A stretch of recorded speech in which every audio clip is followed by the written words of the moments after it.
Hello everyone, this is Suzanne, and I'm going to be presenting Airport English this week. And I'm going to start the first slide.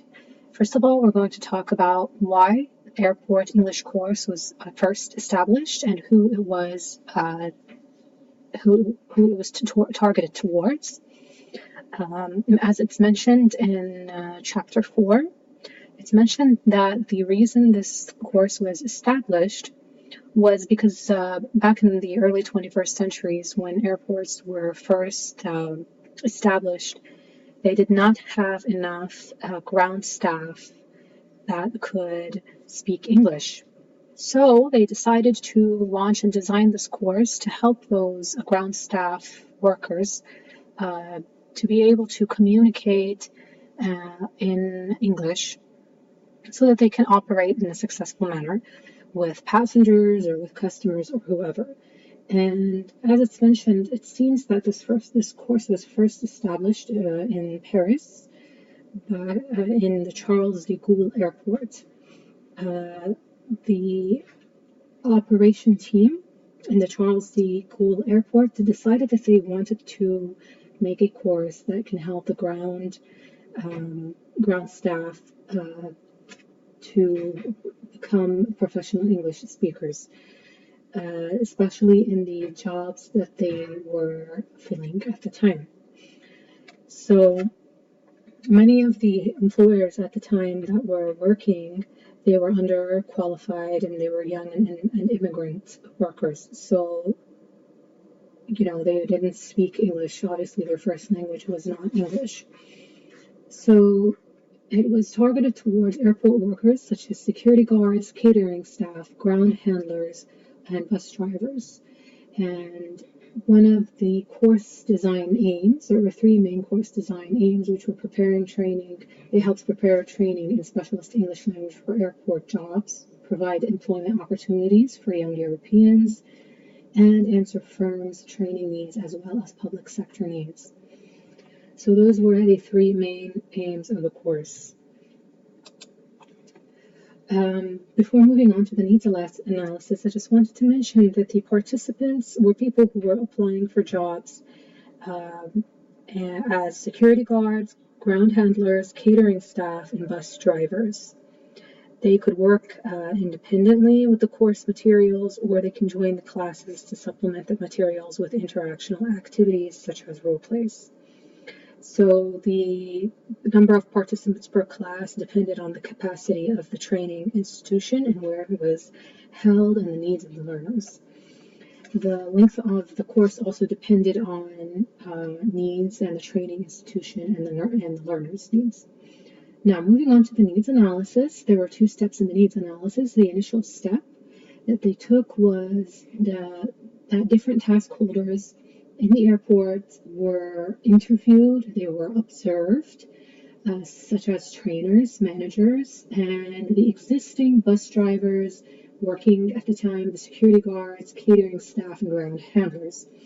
This group of people, they were all interviewed, they were all observed, and there were even native English speaker linguists and language teachers that were involved in the project, and they came in and they came in from the UK to France to observe the four traders at work, and they interviewed all of the stakeholders involved. And they observed their daily routines and the language that they used and the different kinds of situations and functions and the verbal interactions and how they exchanged language between each other.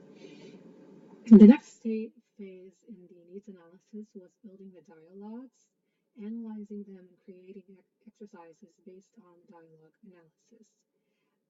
So basically what they did is they took all of the data and all of that information and all of the notes that they had recorded, and from there they were able to start off, that was their baseline. From there they were able to start off designing the course, and such as the frequent forms and functions, the kind of grammar that was used in speech, the kinds of exchanges, the verb forms, and so on. Now, they also used Excel, and Excel helped them to organize their data. It helped them to also analyze the data, such as the verb use frequency, and code each verb form, the different verb forms. The course approach. The course approach was a traditional focus on form grammar translation approach was carried. So it's very traditional kind of rote learning. It depended a lot on memorization. Some of the activities that the learners were engaged in were such as vocabulary translation, focused grammar teaching. They taught a lot of the grammar forms and the verb forms and tense and so on. They were also they presented them with dialogues that were video recorded so that they could memorize them. Written exercises, gap filling, and matching activities were also a part of the course activities. So the course material that was used, there was semi-authentic videos showing common dialogue and interaction that was typically used by airport staff. And those videos were used as models for pseudo beginners to emulate with the features of effective service encounters, such as clarity, informativeness, and politeness.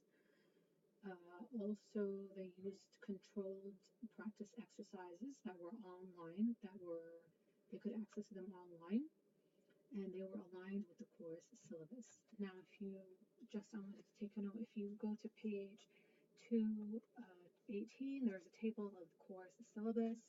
And it's actually it's designed in a very clear form, it was designed based on the different situations that each trade ground worker would be in, the typical vocabulary they use, the functions and the attitude, and so on. And also on page 220,